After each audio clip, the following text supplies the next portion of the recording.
আসসালামু আলাইকুম রহমতুল্লাহ। আমি আব্দুর রহিম। দূরে কাছে যে যেখান থেকে আমার এই ক্লাসটি দেখতেছেন সবার প্রতি রইল আন্তরিক শুভেচ্ছা অভিনন্দন। তো আমরা আজকে আলোচনা করব সাধারণ গণিতের 17তম অধ্যায়ের এমসিকিউ নিয়ে। 17তম অধ্যায়ের এমসিকিউ নিয়ে আমরা আলোচনা করব। তাহলে তোমরা এবার বোর্ডে দেখো, আমরা একটা উদ্দীপক দিয়ে দিলাম। কি দিয়ে দিলাম?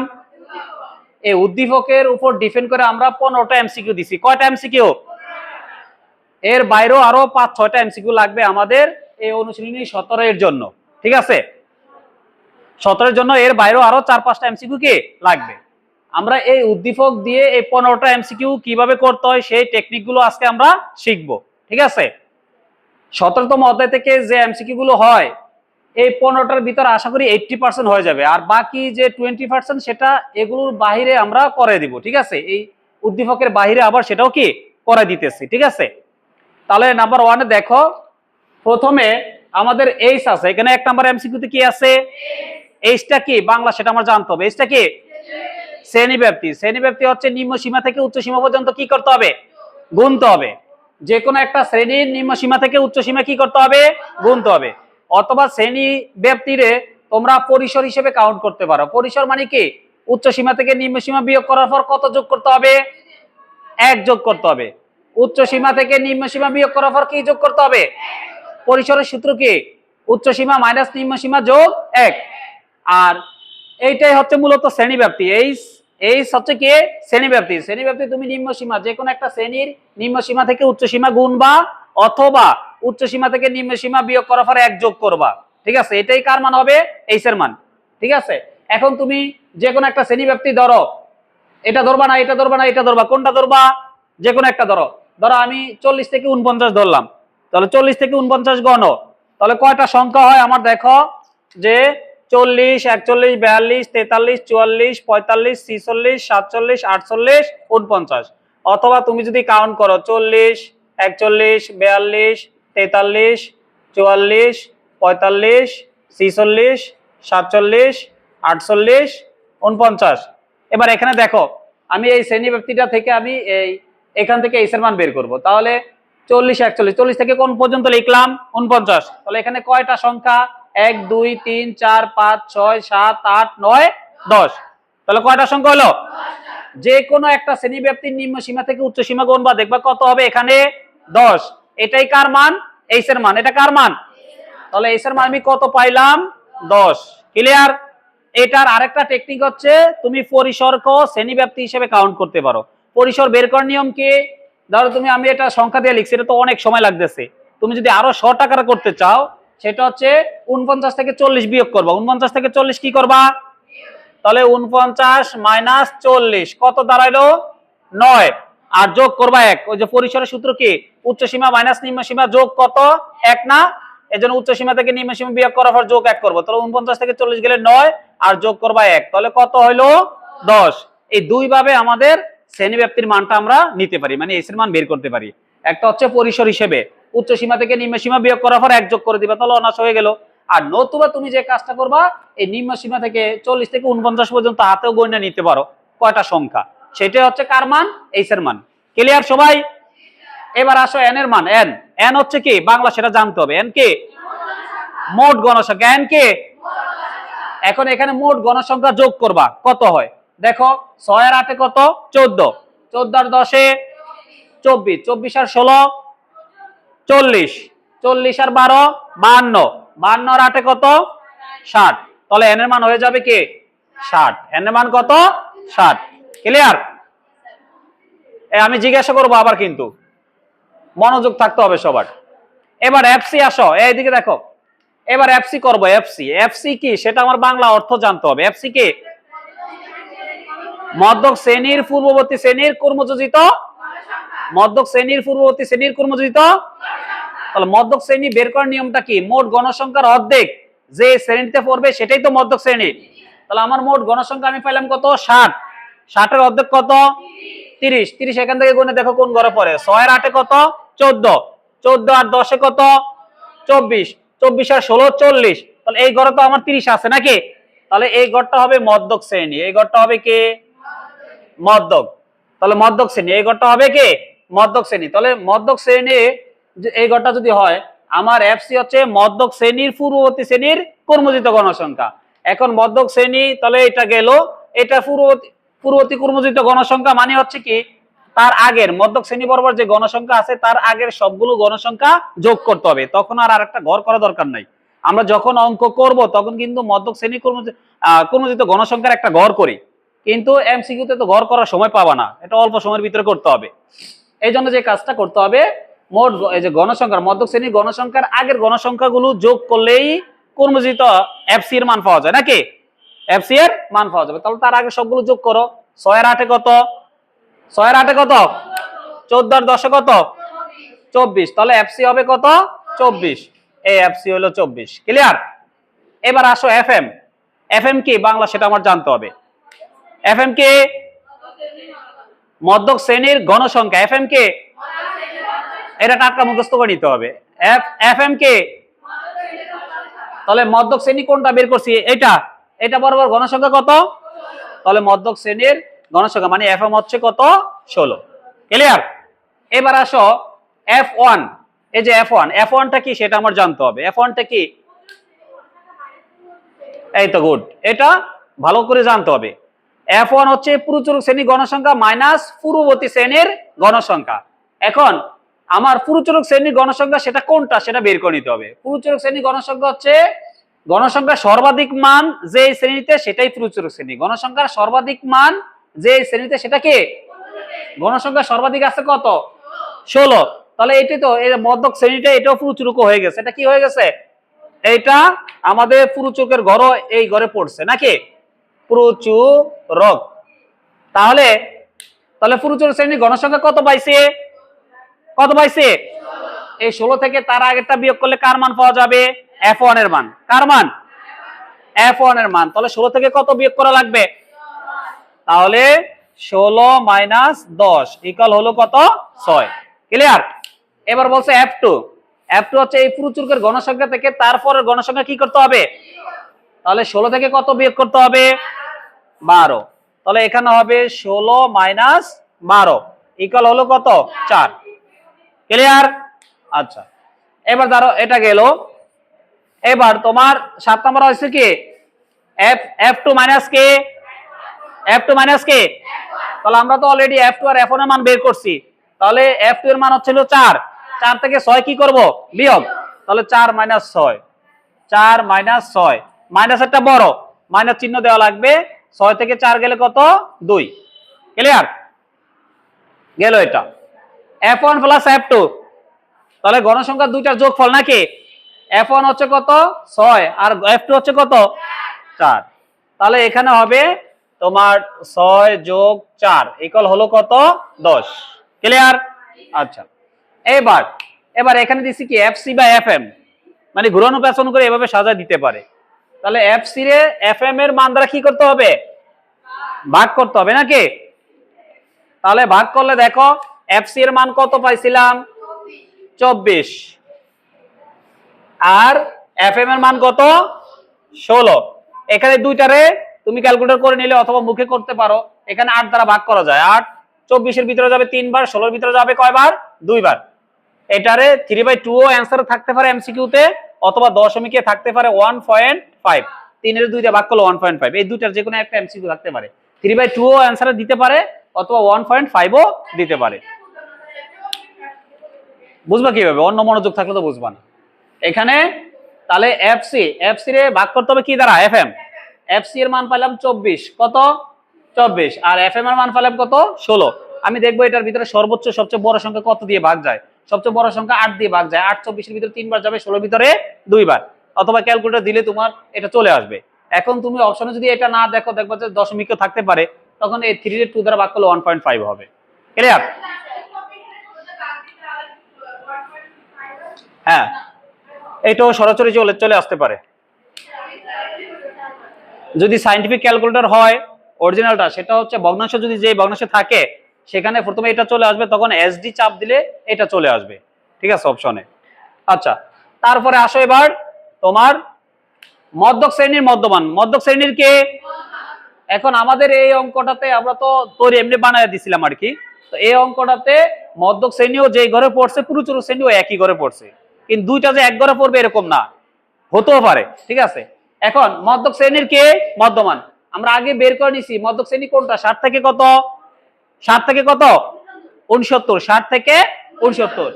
এখন বলছি এখানে মধ্যক শ্রেণীর কে মধ্যমান, তার মানে মধ্যক শ্রেণী যেহেতু আমরা পাইছি 60 থেকে কত 69, এই দুটোটা যোগ করে 2 দিয়ে ভাগ করলে মধ্যক শ্রেণী কি পাবো? মধ্যমান পাবো। তাহলে দুটোটা যোগ করো, 60 আর 69 যোগ করলে কত হবে? 60 আর 69 যোগ করলে কত হয়? 129 হয়। কত হয়? 129 এর 2 দিয়ে ভাগ করলে কত হয় দেখো? 64 পয়েন্ট কত হয় দেখো দি? 64.5। তাহলে আমার এটা হবে 64.5। এবার পুরুচরক শ্রেণীর মধ্যমান, তাহলে পুরুচরক শ্রেণী তাও এটা বের করছিলাম যে গণসংখ্যার সর্বাধিক মান যে শ্রেণীতে সেটা কিন্তু পুরুচরক শ্রেণী। গণসংখ্যার সর্বাধিক মান আছে কত? 16। তাহলে এটা পুরুচরক শ্রেণী হয়ে গেছে নাকি? তাহলে এটার মধ্যমান কত? তো একই তো। তাহলে দুটোটা যোগ করে 2 দিয়ে ভাগ করলে 64 পয়েন্ট কত হবে? 5ই হবে নাকি? তাহলে এখানে 64.5। ক্লিয়ার? এবার এখানে বলছি তৃতীয় শ্রেণীর কি সীমা? তৃতীয় শ্রেণীর কি সীমা? এই যে নাম, এটা কোনো শ্রেণী ধরা হবে না। নাম কি শ্রেণী ধরা হবে? হবে না, এখান থেকে কাউন্ট করা হবে। তাহলে এটা হচ্ছে প্রথম শ্রেণী, এটা দ্বিতীয় শ্রেণী, এটা কি? এটা কি? তাহলে তৃতীয় শ্রেণীর উচ্চ সীমা কত? আর যদি বলে এটার ঘুরে দিতে পারে যে তৃতীয় শ্রেণীর নিম্ন সীমা কত? তৃতীয় নিম্ন সীমা হবে কত? 50। তাহলে উচ্চ সীমা হলো আমাদের কত? উচ্চ সীমা 59। উচ্চ সীমা কত? তৃতীয় শ্রেণীর উচ্চ সীমা, যে তৃতীয় শ্রেণীর উচ্চ সীমা হয়েছে কত? 59। আর যদি বলে যে নিম্ন সীমা কত, তখন এই শ্রেণীর নিম্ন সীমা কত? 50। ক্লিয়ার? এবার আসো গড়, মধ্য, পুরুচরক, এগুলো তো মূল অঙ্ক। এক একটা এখানে যে 3টা এমসিকিউ দিছি, এক একটা এমসিকিউ এক একটা অঙ্ক। এখানে অঙ্কতে পাবা তোমরা 8 মিনিট, কিন্তু এখানে এই অঙ্ক এমসিকিউর জন্য পাইবা তুমি বরাদ্দ 1 মিনিট। 1 মিনিটে একটা এমসিকিউ করতে হবে নাকি? তখন এই শর্ট নিয়মে করার সিস্টেমটা কি দেখো। তাহলে আমরা এগুলো হয়ে গেল। তাহলে গড়ের সূত্র কি? যখন আমার সরাসরি গড় বলতে মানে গড় বের করতে বলে, আমরা এমসিকিউ করব সরাসরি গড়ের সূত্র দিয়ে।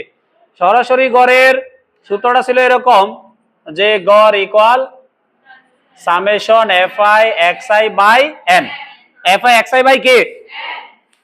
এখানে fi টা হচ্ছে গণসংখ্যার মানগুলো, আর xi হচ্ছে মধ্যমানগুলো, মধ্যমান যে কোনো শ্রেণীর মধ্যমানগুলো। তাহলে আমার মধ্যমানগুলো তৈরি করতে হবে। মধ্যমানগুলো যেমন এখানে আগে মধ্যমানগুলো বের করে নিবা। 30 থেকে 39, এই দুটোটা যোগ করে 2 দিয়ে ভাগ করলে হবে কত? 34 পয়েন্ট কত? 5 হবে। আর এটা হবে 44 পয়েন্ট কত? 5। এই দুটোটা যোগ করে 2 দিয়ে ভাগ করলে হবে 54 দশমিক কত?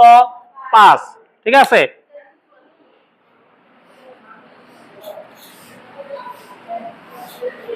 আর এটা আমার হবে কত? 64.5। এটা হবে 74.5। আর এটা হবে 84.5। ক্লিয়ার? তাহলে আমরা এইভাবে মধ্যমানগুলো ওই পোস্টের গায়ে লিখে নিব যখন এমসিকিউ এরকম কঠিন। এটা তো কঠিন এমসিকিউ, মানে এটা তো অঙ্কের জন্য হচ্ছে 8 মিনিট বরাদ্দ, আর এমসিকিউ জন্য তুমি 1 মিনিটে করতে হবে। তাহলে দ্রুত যে কাজটা করতে হবে, যে কোনো একটা যোগ করে 2 দিয়ে ভাগ করলে এটা পাইবা। বারবার এরকম 10 যোগ করে দিলে দেখবে যে এগুলো হয়ে যাবে।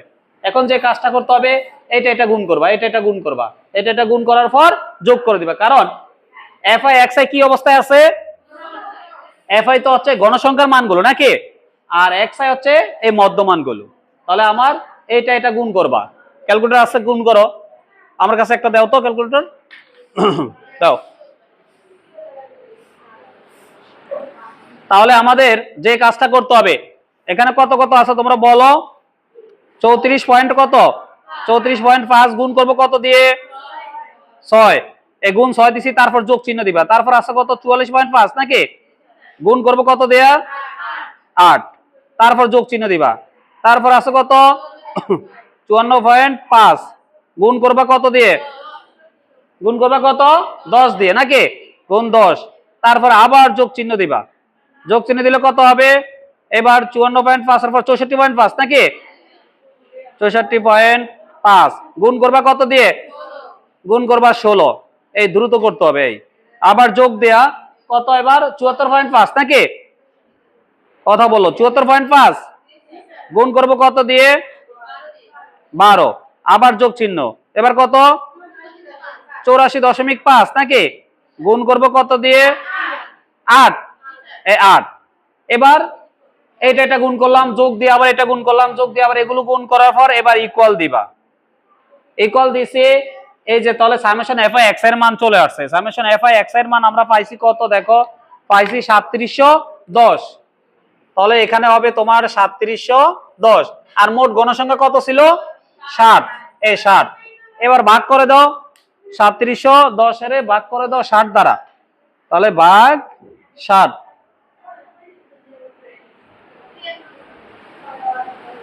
61.83 হয়েছে।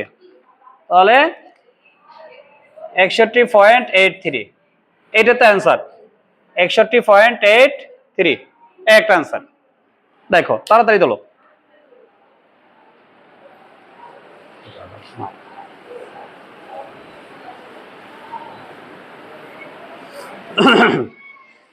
তাহলে আমরা এই গড়েরটা করলাম F I x I, F I তো মানগুলো পাইলাম, এক্স আইটা এইভাবে মধ্যমানগুলো বের করে এইটা এটা গুণ করবা যোগ চিহ্ন দিয়া, এইটার এটা গুণ করবা যোগ চিহ্ন দিয়ে, এইটার এটা গুণ করবা যোগ চিহ্ন দিয়ে, এইটার এটা গুণ করবা যোগ চিহ্ন দিয়ে, এইটার এটা গুণ করবা যোগ চিহ্ন দিয়ে, এটা এটা গুণ করবা ইকুয়াল দিবা, তাহলে আমার এই উপরে এই মানগুলো চলে আসবে এটা।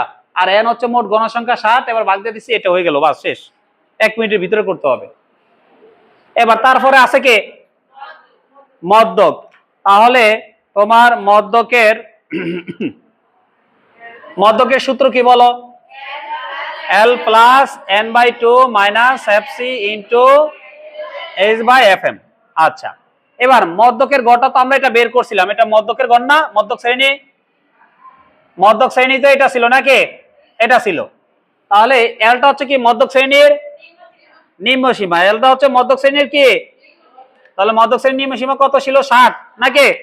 আচ্ছা, তাহলে মদ্যক শ্রেণীর নিম্ন সীমা ধরলাম এই 60 প্লাস এন এর মানও হচ্ছে 60, নিচে 2 মাইনাস এফসি এর মান কত পাইছিলাম, এই তিনটা যোগ করলে তো এফসি এর মান কত ছিল 24, এই 24 গুণ এইচ এর মান 10 আর এফ এম এর মান কত পাইলাম 16, এই 16। তাহলে তোমরা এটা একসাথে করবা ক্যালকুলেটরে, কারণ এটা তো এমসিকিউ, কি করতে হবে একসাথে করা লাগবে। তখন তোমার এই 60 এর কয় দিয়ে ভাগ করবা, 60 এর 2 দিয়ে ভাগ করলে কত হয় 30, তাহলে 30 থেকে 24 কি হবে, 24 গেলে কত হয় 6, এই 6 দিয়ে উপরটার গুণ করো, 6 দিয়ে 10 এর গুণ করলে কত 6 দশন 7, 60 এর এবার ক্যালকুলেটরে ভাগ করো, 60 এর কয় দিয়ে ভাগ করবা 16, তাহলে এই তোমার এই 60 আর ভাগ হলো কত 16, তাহলে তোমার ইকুয়াল হলো 3.75, 3 পয়েন্ট কত, এই টোটাল এইটুকুর জন্য আমরা পাইছি 3 পয়েন্ট কত 75, এই জিনিসটা পাইছি এইটুকুর জন্য, এই যে টোটাল রুকের জন্য আমরা পাইছি 3.75, এই 3.75 এর সাথে 60 কি করব যোগ, তাহলে এটার সাথে এটা যোগ করলে কত হয় 60 আর 3 এ 63, 63.75, এই তো এক চান্সে করে ফেলাইতে হবে, তাহলে 63.75, এই গেল মধ্যক। চলো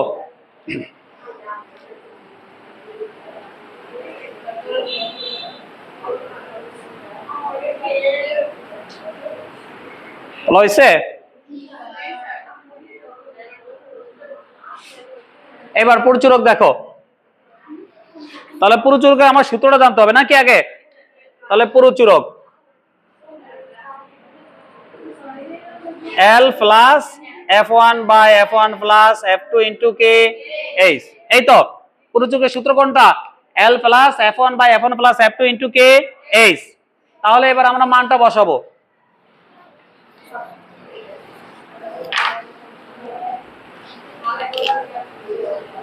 পুরুচুরক, তাহলে আমরা এটাও পাইছি পুরুচুরক শ্রেণী নাকি, এই এলটা কি পুরুচুরক শ্রেণীর কি নিম্ন সীমা, তাহলে পুরুচুরক শ্রেণীর নিম্ন সীমা কত আসলো 60 নাকি, এই 60 প্লাস F1, F1 হচ্ছে পুরুচুরক গণসংখ্যা থেকে তার আগেরটা কি বিয়োগ, তাহলে 16 থেকে 10 গেলে কত হবে 6, তাহলে এটা 6, তাহলে নিচে F1 6 আর এই যোগের যোগ F2 এর মান কত, এইটা থেকে এটা বিয়োগ, তাহলে 16 থেকে 12 বিয়োগ করলে কত হবে 4, এই 4 আর গুণ এইচ এর মান কত ছিল 10, আর এখান থেকে তুমি এমসিকিউ যেহেতু সরাসরি করতে হবে নাকি, তাহলে এখানে দেখো 6 আর 4 এ কত 10, 6 আর 4 এ কত, এটা তো অনায়াসে হয়ে যায়, একেবারে সহজ হয়ে গেছে এমসিকিউটা, দেখো 6 আর 4 এ 10, তাহলে এই 10 এই টোটালটা মিলে কত হইছে আমার 10, এই 10 আর এই 10 বাদ, তাহলে বাকি থাকলো কত 60 আর 6 যোগ করলে কত হবে 66, এই তো অ্যান্সার 66।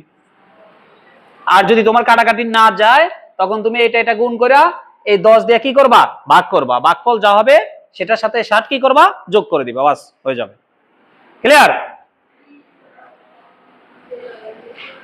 এই তো 15টা শেষ, আরো 4-5টা এমসিকিউ লাগবে।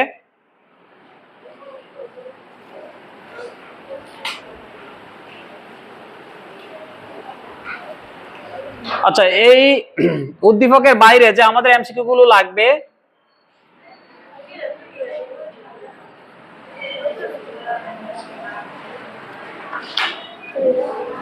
যেমন এমসিকিউ এরকম আসে, তাহলে 16 নাম্বার এমসিকিউ ধরে নিতে পারো যে ধরো 3, 9, 11, 5, 15 বলবে উপাত্তগুলোর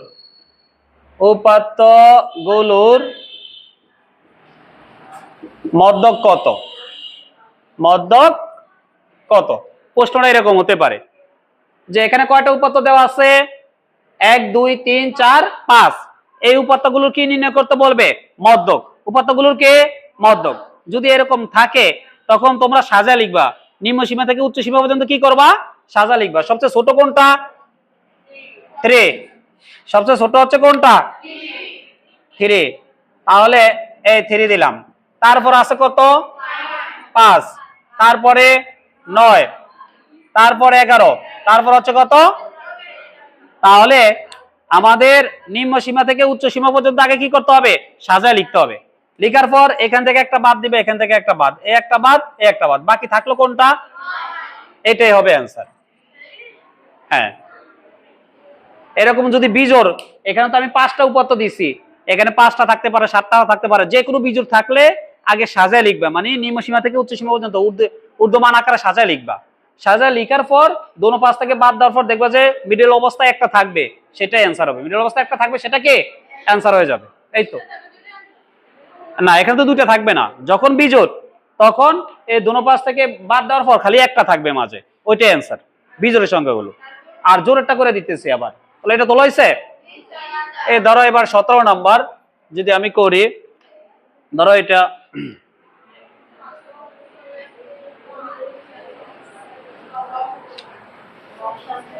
17 নাম্বার, এখানে বললাম ধরো তোমার 5, 1, 9, 17, তারপরে 21, 7, এটা তোলা হয়েছে না। বলবে উপাত্তগুলো মধ্যক নির্ণয় করো,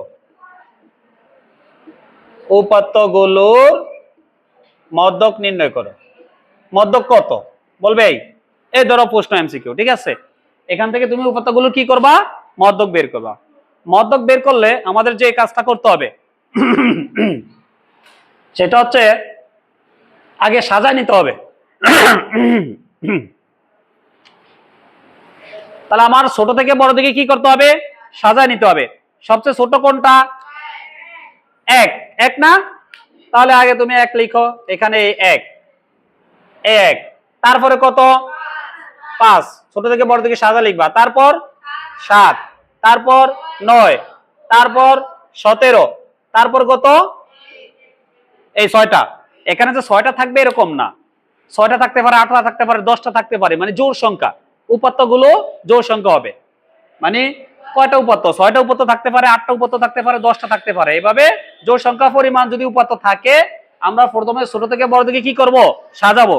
সাজানোর পর এবার সংক্ষেপে যে কাজটা করবা, যে দোনো পাশ থেকে কাটবা, একটা কাটবা, একটা কাটছি, কাটছে, তারপর আবার একটা কাটবা, একটা কাটবা, কাটছে, বাকি আছে কয়টা, এই দুটো যদি আমরা কেটে ফেলাই তাহলে তো অ্যান্সার হবে না, কোনো অ্যান্সার হবে। এই জন্য যে কাজটা করতে হবে, এই দুটোটা করতে হবে যোগ, কি করতে হবে, যোগ, নিচে দিবা 2 দিয়ে ভাগ, তাহলে 9 আর 7 কত হবে, 16, নিচে 2 এর 2, 16 এর 2 দিয়ে ভাগ করলে কত হবে, 8, এই তো অ্যান্সার 8 হবে। তার মানে মাঝে যে দুইটা উপাত্ত থাকবে, মাঝে যে দুইটা উপাত্ত থাকবে, এই দুটোটা উপাত্ত কি করতে হবে, যোগ করতে হবে। 7 আর 9 কত, 16, 16 এর 2 দিয়ে ভাগ করলে কত হবে, 8, এই তো অ্যান্সার 8। ঠিক আছে,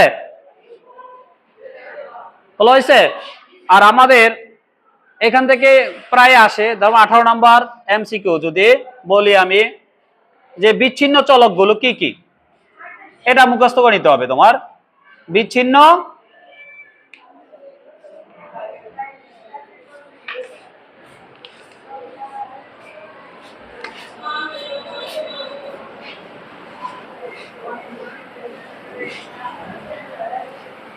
বিচ্ছিন্ন চলক 18 নাম্বার। ধরো 19 নাম্বার হচ্ছে অবিচ্ছিন্ন চলক।